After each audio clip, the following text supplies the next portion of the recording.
শেখ হাসিনাকে ডুবিয়েছে যে চারজন।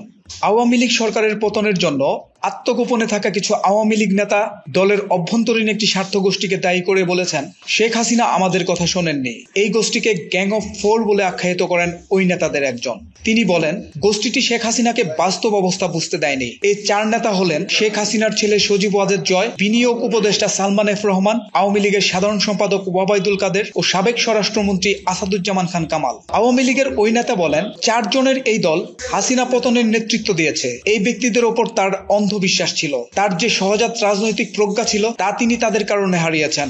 ভারতীয় সংবাদ মাধ্যম দ্য ইন্ডিয়ান এক্সপ্রেস গত এক সপ্তাহে এই ব্যক্তিদের কারো কারো সঙ্গে অপ্রকাশিত অবস্থানে দেখা করতে এবং বিএনপি ও জামায়াতে ইসলামীর প্রতিশোধের শিকার হওয়ার আশঙ্কায় আত্মগোপনে থাকা কয়েকজনের সঙ্গে কথা বলতে সক্ষম হয়েছে। তাদের অভিন্ন কথা, হাসিনা দল ও জনগণকে পরিত্যাগ করেছেন। সোহেল মাহমুদ, দৈনিক নতুন সময়, ঢাকা।